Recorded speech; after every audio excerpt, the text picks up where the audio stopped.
Military reload. Straight outer yo piti gladza mukoma munga ngotinda jamkanda buka yo eutan TK naroni sini ndine manamba akudiwa ende ndikupotsera zvekuti panotofiwa ndini ende amusi kundiziva pakutsvaga ndiri kwese panike masiwa zvese kana ndichidikitira nemangoma atisiyane semhino nedziwa ndiri kuimba imi muchipirikira chero mukazosasa asi ngoma madziwa tiri mutrekbati futi masiwa vese mukuninyimwa amusi kundipiwa handisi godzo handiteiwe neriva tingoenda kukingsi ngoma chipiwa vachandinamata fanika mesaya handisati ndapisa asi ndiri kudziya ndinovaita kana chegore riya handisati ndagona asi ndiri kuziya vachazara vachiti chimfana chiya handizi motokari asi ndapinda mugiya haunganete usina kana ziya unondivengereiko ngoma chingosiya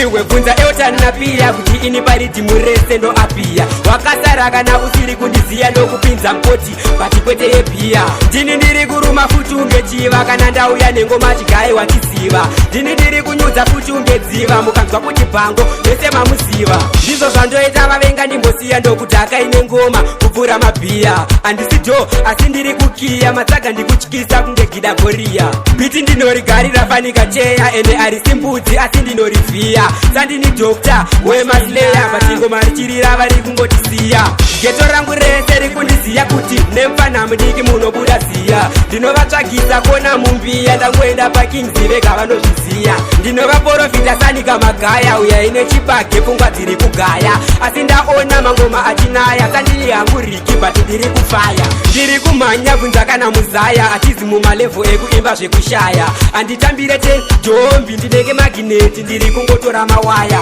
handina presha kunge vhiri rebhara vamwe havasicheya asi ndinovagara handina ndebvu asi ndiri mudhara navo hatina dhiri asi ndinovavhara vangodhinda akajamuka ndabuka ende handipindure anenge andituka straight outer mbiri yanyuka dzimwe sandoipaikladza ndiye akuka kings takarongeka sezvidhina asi ukada kuuya manje uchitidenha pango ndiri kupisa kunge geena ndingazopotsa seiko imi maseta pena handisiwa but ndogara ndiri pasofti but zvinenge gafa kozi ingoma futi handiite zvekutamba handizi gaza your girlfriend